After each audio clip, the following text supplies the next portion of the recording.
So you're thinking about running, but not sure how to take the first step. My name's Brian Patterson, and I'm here to help.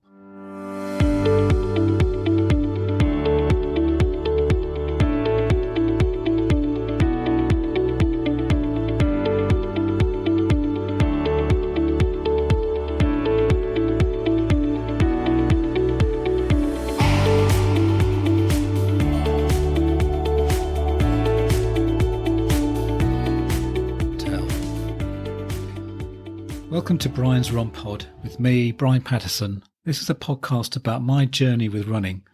I know what you're going to say, not another running podcast or another podcast. Well, hopefully this will be a little bit different to other kinds of running podcasts that are already out there. As I said, I just wanted to do a podcast about my journey with running, plus to go over some of the technical aspects about running. So for this first podcast, I just wanted to go about the why as to why I'm doing it. Well, one of the reasons that I'm doing this podcast is that I've always wanted to learn how to produce a podcast. I produced one before, and that was about 5 years ago. By the way, that was about computer programming. Well, back to this episode. I've listened to a few running podcasts, and although they are very good with lots of tips and experts, they don't really speak to me. What I mean is that they're talking to those that have run at least all the major marathons at least twice. You know, Boston, New York, London, Paris, Munich, and have a PB of 10K, of 10 kilometers, of 45 minutes, and have done a park run in 20 minutes. Okay, I know, I might be exaggerating a little bit. Plus, I know they might not deliberately be doing this. Anyhow, I've never done a marathon, and I don't particularly want to do one. My best 10K is about an hour and 10 minutes, and my current 5K time for the park run is about 33 minutes. Anyway, so not very fast. If you're slower, don't worry about it. But I hope the next few weeks will at least arm you with some knowledge of how to vary your training. What are the main reasons that you might be thinking before taking the first step? I just wanted to do a bit of a proviso here that obviously you need to check with your doctor before you take up any form of exercise. So if you are a little worried in any way that this might have an adverse effect on your health, then please check with your GP. Let us look into the different reasons as to why. Number one would be mental health, de-stressing from everyday life, that endorphin rush you get when you after your workout, much better sleep, general well-being. Now, there's overwhelming evidence that from many different sources that running is great for improving your health. Active.com, believe it or not, say that running is actual great way of increasing your overall level of health. Research shows that running can raise your levels of good cholesterol while also helping you to increase lung function and use. In addition, running can also boost your immune system and lowering your risk of developing blood clots. Last but not least, boosting your confidence. Not all the benefits of running are physical, so running can provide you with a noticeable boost in confidence and self-esteem. By setting and achieving goals, you can give yourself a greater sense of empowerment that will leave you feeling much happier. They'll tell you that basically that there are many benefits in terms of keeping up running. I know it's not for everyone, but I just wanted to just sort of go over some of the reasons why I do it, and then hopefully it might prompt you into putting on those trainers. I think the first thing is that it's a great way to de-stress. Mental health is very topical these days. If you're having a bad day at work, or things are getting you down in terms of home, or whatever, then just going outside into the fresh air and going for a run can be the best tonic. For me, it's just putting things into perspective. I'm aware that your mind can play tricks on you and can often make a mountain out of a molehill. Also, running forces your body to exert energy and hormones. Even just do maybe, a little bit of running and walking, maybe running for a minute, then walking for a minute, that kind of thing. I'm assuming that you're that you're already good to go from the doctor, then why not take it up? Also, the other thing is that we do the sort of running, we do live quite a sort of sedentary existence these days. Being sedentary, you're not moving, so it means that you're kind of just either sitting down or just watching the TV. So I know it's an obvious thing to say, but you're just not moving. And we as humans are designed for moving around. So the fact that you're moving, I think, can only benefit your general well-being. And obviously running is about moving. The other main benefit is that it's great for your heart and lungs. By raising your heart rate and getting those lungs to work helps to improve your cardiovascular system. Now, you don't have to be busting a gut. If you have a heart rate monitor, it can always give you some indication as to where you're at in terms of your heart rate levels. Talking about heart rate monitors, they do have quite a few benefits. You can see in real time as to how your heart is reacting to your level of exertion. Also, it's a great way of monitoring your progress. So, for instance, if you run 2 kilometers in, let's say, 20 minutes, and your average heart rate is X, then maybe after some training, you run the same distance in 18 minutes and your heart rate is less than X and is Y, then you see how you're progressing. More on heart rate in later episodes. Then there's the endorphin rush at the end of your run. I know that some surfers are searching for an elusive perfect wave, and they'll go out to the search for the ends of the earth to search for that wave. But me, it was about searching for the perfect run. There are times, be it a short or long run, I feel a real high, an endorphin rush again, plus a feeling that maybe that I could go on for longer. Setting goals. I have a running program which is through the Runkeeper app. More on that later. And then within that program, I do maybe 2 or 3 kilometers for a run. For example, in the program, it tells me to do 3 kilometers relaxed runs. So already in my mind, I'm setting the pace and the distance. Whatever tech that you might have, either phone or watch, this will tell you if you're going over or under a pace. So you're already thinking about other things when you're doing the run. And it will kind of take your mind off the effort of doing the run. So it's becoming more of a mental exercise as well. Sleep. And lastly, but not least, this is what helps you with your sleep. I find that sometimes when I go home from work, it's easy to just sit on the couch, watch the TV, and then suddenly before you know it, you're in kind of having a quick nap. Then later in the evening, when you're supposed to go to sleep, you can't. I heard a really good quote the other day, and forgive me, but I just can't remember who said it. It was having a good sleep is like investing in tomorrow. It means you're having more energy and feel sharper. So by making myself, getting my kit on and my running shoes, then going out the door re-energizes my body. Do that. Run, do the exercise and go outside, and then you find that it kind of gives you a second wind for later in the evening and you have a really good night's sleep.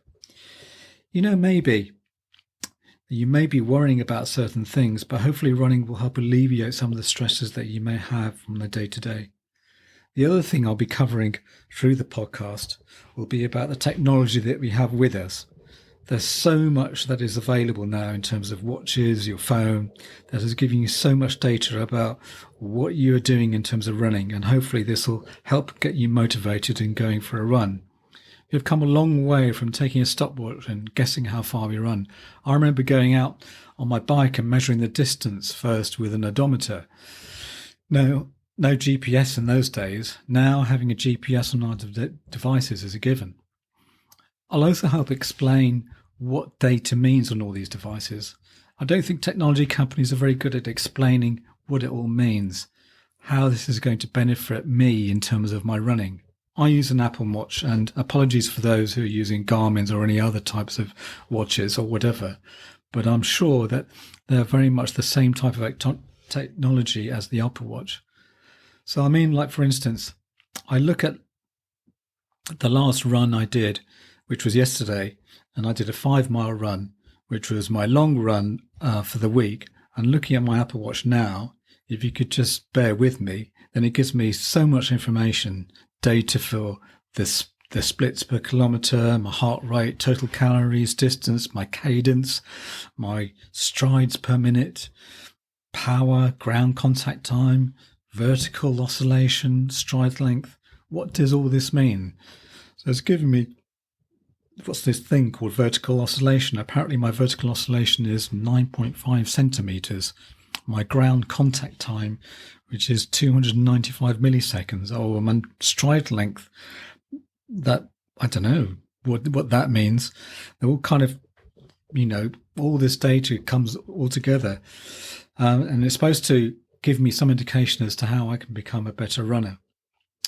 Because, you look at this data and you think, fantastic, great. This is something that maybe I could use and help make me a better runner. But will it really help my technique? I'll look into whys and wherefores in the coming weeks, and I hope that will demystify these terms and make you a better runner, or at least have a better understanding on what you want to achieve when you're going out for your next run. And hopefully it will take the monotony out of doing the exercise. As I may have mentioned, I'm currently doing a 12-week 10K running program.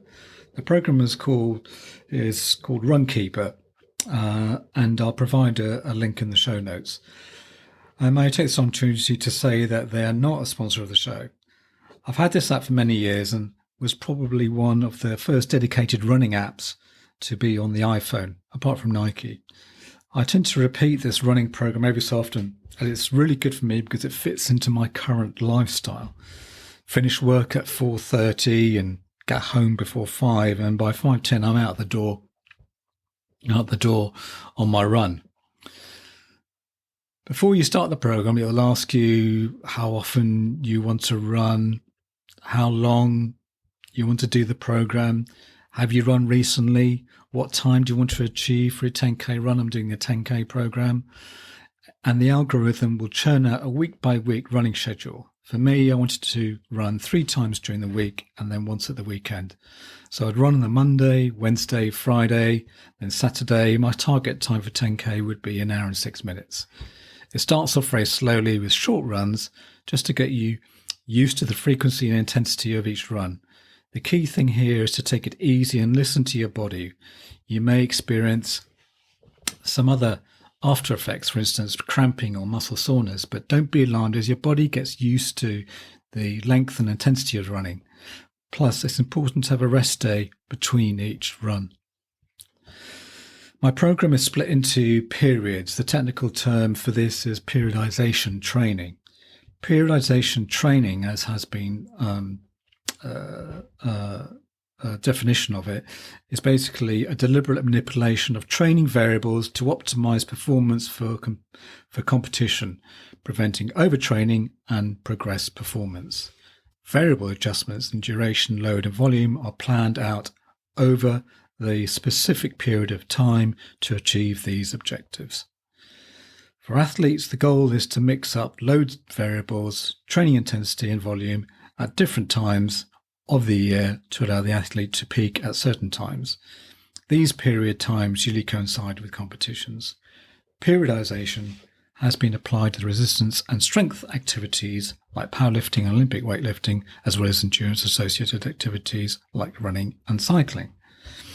So basically what it is it kind of breaks down your training into little chunks. So, for instance, the Runkeeper app that I have, it starts with a preconditioning phase, which is basically the foundation for longer, harder workouts. Then there's a getting faster phase. The phase 2 is about increasing your VO2 max. More of that later in the subsequent other episodes. Then going farther, which is focusing on tempo workout, which is designed to increase your lactate threshold. Again, more on that later. And then fine tuning. So this will be right at the end of the program, maybe a few weeks, just fine tuning, decreasing the weekly distance, and then a mixture of aerobic and anaerobic speed sessions. Now, I've used a lot of buzzwords in there. I will endeavour to explain what these mean throughout my journey. Now, I hope I've given you a flavour of what this podcast is all about. Tell your friends about the podcast, and my show notes are available at a website which I will get up and running for you very soon. But I am on Twitter at Brian's Run Pod. Finally, I do have a tip of the week.